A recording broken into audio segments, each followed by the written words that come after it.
2, 1. We are live and back, and guess what year it is? 2021. 2021, the year of the bidet. But no, it's true. And listen, last time we was talking in the 2020 season, where we go all. They took it home. They won the entire World Series, and it was a magical run. They won. Trump didn't.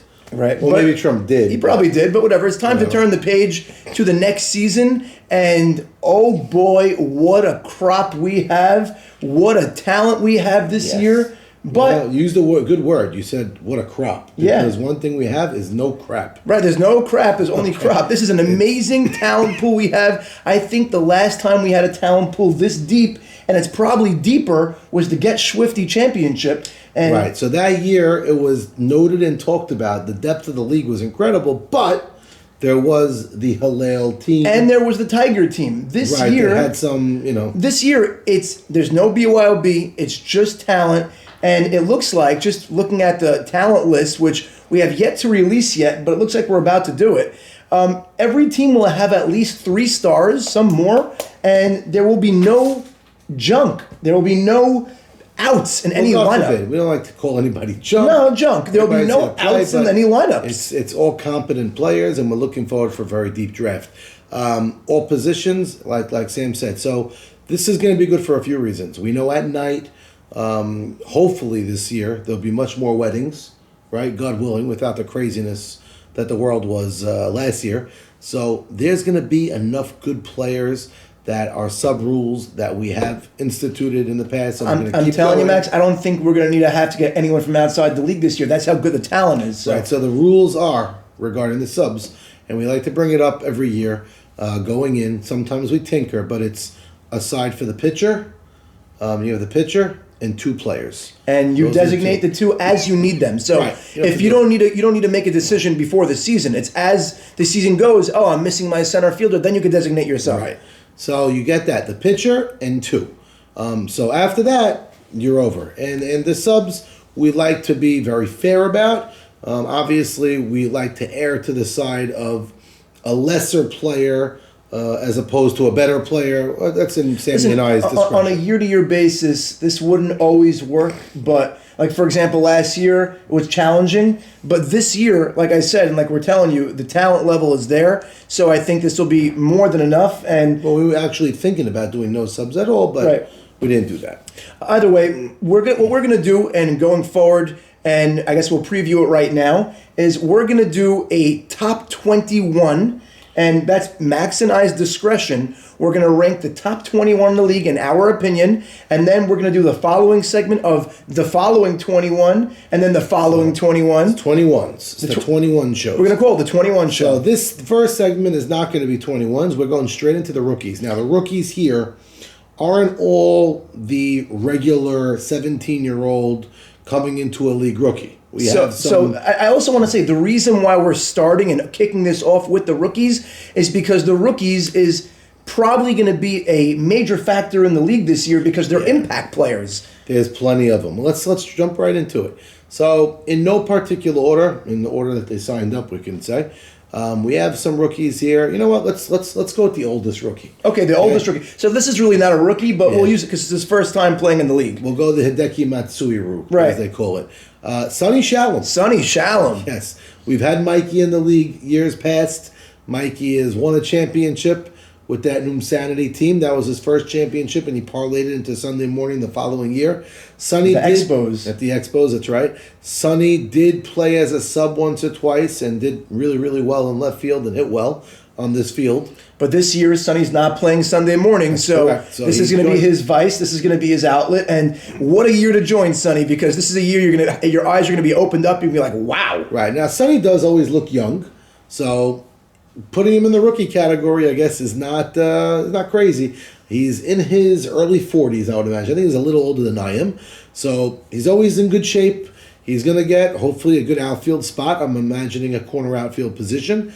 And he's a veteran. He's one of those know-how players. He uses the whole field. Maybe doesn't have the most power in the world, but he sprays the ball all over the field. Right. He's one of those pain-in-the-neck at-bats as an opposing pitcher. Well, one thing I learned about Sonny over the years were when the light shines lighter Brighter, yeah. When the light shines brighter and at night the lights are on, he usually plays better. Middle of the season, as an at-bat, maybe you're not as scared. Playoffs come, Sonny usually turns Well, it I on. remember against you, NWO in the World Series. He was on that squad, that Cyclone team. Unfortunately, he made the last out of that World Series, but he was one of the better hitters in that World Series. He was getting on. And over the years, with the Killer Z's, he was big in the playoffs. So, welcome, Sonny, to the rookie crop. So now I'm going to go on to one of the guys that I have more familiarity with because he plays in the Brooklyn League, and he's not really a young 18-year-old kid either. It's Joey Betatta. Okay. So Joe B, as we call him, he could flat out hit. Joe, you could actually get away with putting him in the outfield, and he'll play the position well. Does not belong in center field. Probably also a corner outfield spot, and he'll more than adequately get the job done. But he makes his bones, and he makes his living at the plate. He could hit. He's got power, all fields, and a lot of the captains here know him already because I know Stephen Gindy knows him. I know a lot of these captains know him. Joe B is a power threat. You could bat him 4 or 5 in the lineup. So I know how in this lineup. I know how he looks. I never saw him play. I know his dad, AB. The comp I always heard from yourself and from others is a tremendous compliment. I've always heard the comp of Solly Cohen. And that's really, if I had to think about one guy that we all know as a hitter, Joe B has that hitting streak in him. But Joe B can be streaky, so beware. Okay, Joe B can have a week where he goes, 1 for 6 and he hits a single, but he'll also have a week where he wins Player of the Week and goes 6 for 7 with 4 doubles. So he's got Rookie of the Year in him also. Listen, a lot of these players in this list have Rookie of the Year in them. That's why it's going to be one of those lists. Let's go to the next player on the list. Another player that you don't know nothing. You don't even know what he looks like, but a lot of the guys that are in the league that I played with on the same team in the Brooklyn Night League in the Tahina League, this is Victor Alahem. I am very excited about Victor Alahem. Some say Alahem, I say Walahem. So Alahem, this kid, he's a complete player. He's got speed. What position does he play? I remember him in left field. Okay. So he's like a 5-tool type player. He's got speed. He's got an arm. He was the best player on the team that we played, and they had good players. They had guys like Morty Shrem. He's part of that young He's crew? Part of that Melonhead crew. So he's in the early 20s? I would say maybe 18, 19. Oh, why? He's a young kid. He's a kid. Okay. But he's fully developed. He's a big kid, thick, strong. I didn't know how to develop him. No, I'm telling you, this kid also another. See him in the locker room. Listen, again, almost everyone here is going to be a Rookie of the Year candidate, but he might be a dark horse to win it all in that category. Power, speed, arm, he's got it all. He's got it all. I don't know what's so funny for you, but he's got it all. He's developed. He's a horse. He's fully developed, yeah. Next, I actually want to talk about, you could talk about, is your son, Jackie. Okay, Jackie Sutton, welcome to the league. So he's no stranger to all the players here, simply because he's always out there before and after games fielding ground balls. And last year, he found himself on my team Sunday morning, YMSL, playing third base, and he was Gold Glove caliber. Yeah, everyone said it was unfair that he ended up taking that spot. Yeah, he's got a ridiculous arm. And his glove is a vacuum. I know I'm his dad talking, but everybody saw it themselves. I don't really have to talk much. He can play shortstop. And I'm assuming that a year later, his bat is probably going to be a little better than it was last year. Well, his bat has started coming around of late afterwards, and he's in great shape. He's been working out. He's been doing a lot of calisthenics and stuff like that, and he's chomping at the bit, excited to play. And this is his only league this year. He's not playing Sunday mornings. So this is his only league playing, and he's very excited. And I'm going to go to the next one, counterpart and younger brother of MVP, year in, year out, Jojo Saruya. His younger brother, Sammy Saruya. Again, he's not built like Jojo. He's really thin. He's tall. He's lean. And just like Jackie, I would say he also could play shortstop extremely well. He definitely can. He doesn't have the edge that my son Jackie has simply because people haven't seen him. But he's right there with Jackie. He goes to right field with his bat. And he went out of his way. This morning I saw him in Park Avenue Shul. On his way out, he said, "Max, mark my words, I'm going to have a better year than my midget brother." Those were his words. Wow. So, Sammy Saruya, maybe you didn't want me to say this here, but he's a very confident guy, and he's excited to play. And a good thing about these infielders, they know they may not be playing shortstop. They can end up at third, at short center, at second, and they're vacuums at it. So in that age group, I would say probably one that would probably have a more impact year than all, including Jackie, is Yitzchak Safdie. Yes. Oh, wow. So I mean, you saw Yitzchak. I saw him in the minors, and I haven't seen him in 2 years. But when I saw him 2 years ago in the minors, he was head and heels far above every other kid in his age group, and he could play. He's the type of kid that you never have to play 4 or cross 4 with if you have him in the outfield, because he covers 2 positions. So he's 17 now, right? He's 17 years old. I think he's 18. He registered as 18. Maybe, he's 18. He's a year older, so he's 18. He's a little bit bigger. He actually came to a scrimmage game, an official scrimmage game last week with many of the players that are in this league, and I told him straight, he's better than 80% of these players defensively. They put him in left field, and he shined immediately. Made a diving catch and over the shoulder. Certain players have that special quality to them where it doesn't take that long to just see he jumps off the paper. Yeah, he's there. He's that type of kid, and I think in year 1, I don't see a guy like this going past the 4th, 5th round. He's a real player. If he goes any later than that, he's a real steal. Offensively, maybe you could see him having a little trouble here and there. I don't see it, but I wouldn't be shocked. Defensively, he could play center field right now. Interesting. Okay? So listen, right now we can. And I from all accounts, from guys like JT calling me up, telling me, guys like Saban calling me up, telling me, they also got this kid in the league. He's in. He's in. He's a heck of a player, and he's very excited to play. He begged his father and mother to sign him up, and we got him in. So. Next player, another impact player, and he already made an impact in Sunday morning leagues, is Mark Barzano. Mark Barzano, third baseman. He's actually like 6'2". I asked him. He's 6'2". Is he really that tall? He's 6'2", and he's literally like one of those. If you had to draw up like a muscle man, he's thick. But he's also very limber. He also could move. He plays a lights out third base. He really does. And listen, doesn't hit for average as much as I would like him to.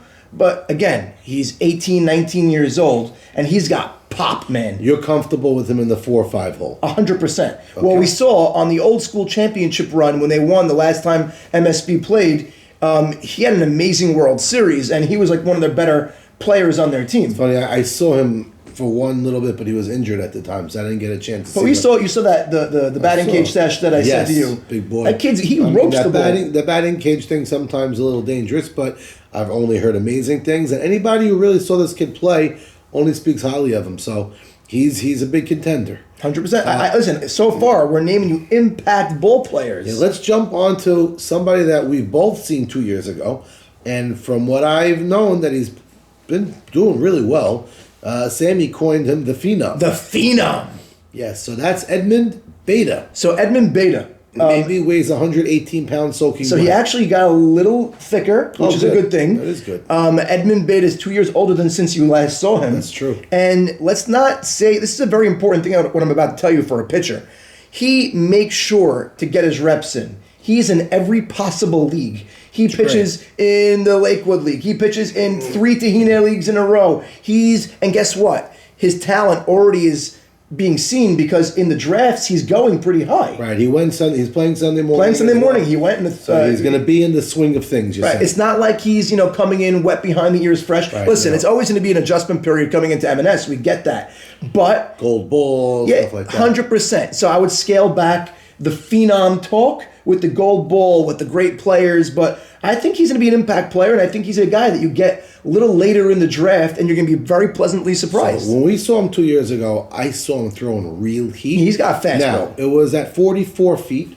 Okay, it's 2 feet further back, but it's also 2 years older. Yeah, he was 16. And stronger. He was 16, now he's 18. So I'm looking forward to see him do what he can do. I'm picturing him be a better version of Tuna. Right, so like that. Listen, he's got more heat than an Eddie Harari does have now. Interesting. So that's what Eddie has better control. That's for sure. Okay, well, that's what Eddie's been making his right. But if you're thinking of speed wise, right now at 46 feet, he's got more heat than that. Right. But listen, it's an adjustment period. I'm going to tone back my excitement a little bit until he proves that he can do it. Correct. But I'm a fan. Okay, I'm going to jump in. You point. I'm going to go over here. New to this league, not new to Sunday morning. He played in Brooklyn last year, and I only heard good things. 2 years, as well. 2 years already. 2 years already. Okay, so he's an experienced rookie. And he's a big Tahina guy also. Oh, okay, so he's been playing a lot of leagues, been seeing a lot of pitchers. Lawrence Kurtz. Yeah. Okay, again, I love his name. Lawrence Kurtz. So, it's funny, like, when Lawrence Kurtz, the first time I saw him, I didn't think he was going to be all that good because he just didn't have that build. He's tall, he's thin, but when you look at him out there, you don't, get that feel that, this guy's going to be a ball player, but you know what? I was wrong. He's playing. Because Lawrence Kurtz could play. Well, from what I hear, he doesn't make mistakes in the outfield. No, and he's a really good right fielder. So that's always good to hear, and he can handle the bat. So he's going to be a really, in my opinion, in this draft. I'm not giving anybody their draft or how to do it, but it seems like he's going to be a late pick in the draft. That's really, really valuable. You know what I look at him as? I look at him as a this year version of if you miss out on a Sam Loudon and you get a Lawrence Kurtz, and you'd be like, oh wow, this guy's pretty good. Maybe I should have taken him before anyway. Okay. So now I'm going to jump into a player that has not seen the softball scene in quite some time. And he had power at the time. He was part of a miserable team in the YMSL. I think they were called the Eligible Bachelors. Oh boy, that's a forgettable season. It's a very forgettable. I think they had one win. But I think we should call Marabia right now and get his take on that. David Akeem. Now, David Akeem is brothers of the more famous Eddie. I haven't seen Eddie. I think I saw Eddie 2 days ago walking out of the pharmacy. I hope everybody's feeling okay. But and he looked great. I didn't have a chance to say hello. I was in my car. But what about his brother David? David, I haven't seen him in a while. David has power. Okay, David has power. I think he's very good friends with Gabe Abadi, who, just a little insight, is going to be a captain. You know what? After this, we're going to actually go through the captains. We'll go through the captains. And David Akeem played center field. Now, is he going to play center this year? I don't know. I think a corner outfield position may be more suited. I could be wrong. Maybe he's practicing and doing great. But David Akeem, welcome to the league, may pack a punch. I'm just not sure how in softball shape he's in. You know what? Might be in great shape, but he's got 3 months to get in shape. That's a big thing. By the way, it's not a joke. Talking to a few people today, thank God we have 3 months, some guys. Well, those playing Sunday morning, we're starting in a week and a half. If you're only playing in this league, you got 3 months to go to the gym. Hit the cages, exactly. That's right. Next player you know more about than I do. Actually, I know nothing about, but you played with him for about 20 games, is Nay-B3. This is another Nathan Batesh. This is Robert's son. So we know Nay-B the pitcher. We know Nay-B Steven, the third baseman. Now we have a new Nay-B, the third cousin, that no one ever knew about until recently. Right. So he's not a third cousin. He's actually a first cousin. No, the third of the cousins. And so we're going to call him Nay-B3. Right, so this is Robert's son. Yes. Who happens to have an amazing coffee shop in Lakewood for all those that... What's the name of the shop? French Press. I think he has a few of them. They're really incredible. Those coffee drinkers, definitely go check it out. But Nathan, Sammy, and I like to use the words built like a truck. Listen, I have a picture that I'm not allowed to send around because he'll hate me for life, but this kid is... This is the term built like a truck. He looks like Brock Lesnar. He hits the gym often. Kid's learning unbelievably as well. He's an amazing boy. Comes from a great family. We love all the Bateshes. Really, really. But tell me how he played with you in the Lakewood League. This kid doesn't look like the position he plays. He's 6 foot. I would say 6 foot, 6'1". Like we mentioned, muscles on his muscles. But a really good outfielder. Is he quick? He played center field a few times. I wouldn't feel comfortable with him in center, but I'd feel very comfortable with him in left field. Interesting. Tracking with a gold ball. I've seen him play plenty, and he could play the outfield. Now, offensively, he packs a punch. Well, I saw that one video of the game where he cleared the fence. That was he could hit the ball as far as anybody. The Hank Dwecks, the Allie Marshalls, all the power hitters. So again, you're saying the kid could be like the most powerful guy in the league. Yes, Ralph Hannon. The way the ball comes off his bat could be like any of these. Now, has he faced the pressure and the pitching? Absolutely not. And the defense that our league has? No, he did not. So there is a little bit of a caution over there, but he has all the tools. And if he's not going in the top 3-4 rounds, he's going to be one hell of a pick. And he's not. Just based on the talent we have, he's not. He's going to go in like the 6th, 7th round. So if he goes there, I'd grab him. If I were a captain, I'd love to have a play. And he's a great teammate, great guy, willing to learn, willing to listen. So this one's not really a rookie. Right, so that's why I was intrigued why you wrote it. His own clever mistake. So. Next player, I don't know much about, but I heard a few good reviews about him. One from Jojo Saruya, one from Saban. And the reviews that we heard is that this guy is a real glove. I don't know about much at the plate, but they claim he could pick it, and his name is Joe Dana. Joe Dana, yeah. There's a lot of Joe Danas in our community. This is the one that I don't know. Yeah, middle infielder. Again, whatever he brings to the table, I'll be shocked. But if he's as nice as his cousin, Rabbi Joey, that's great. If he's as good-looking as his other cousin, Rabbi Joey, great. But I know nothing about him. We hear he's a good fielder. Listen, that's all we need to know. Defense is what wins in this league. We love good defenders. That's right. Okay, I think we're up to the last one. This is the last one. Last rookie. The last rookie just joined, maybe got the last spot. I think he did. One of the final spots in the whole draft. He's a good bowler. I'll give you that. Hell of a guy. He's friends with a bunch of guys in the league. That could be why he joined. I'm not sure how good he's going to be or he is. Albert Myman. He's not a young rookie. He's got to be 30 years old. He's in good shape. I don't know. Maybe he was a really good high school ball player. Maybe he's been hitting the cages. Maybe he's playing in a Mexican league. I'm not sure. But Albert Myman did join, and he is in this draft. And listen, time will tell. That rounds out the rookie crop. Again, we named you some impact players. There are guys, too, that are going to be starting shortstops, starting third basemen, starting center fielders, and not just by, we have to put them there because we have no one else to put there. Guys that you're going to want to put there. I believe we gave you a pretty solid recap on what they're all about. Obviously, captains, if you have any additional questions, please reach out. We'll be more than happy to share whatever info we have. The draft is, I would say, 3 weeks. About less than a month away. Yeah, now this was 13 players. Yeah, that's a solid The next chunk. segments are going to have, as Sammy mentioned before, 21s. We're doing the 20. So the next segment we're going to do, we're going to be introducing the captains, and then we're going to do a top 21, and we're going to follow suit after that. Good luck. Hope you enjoyed the report. We'll see you in the next Bye. segment.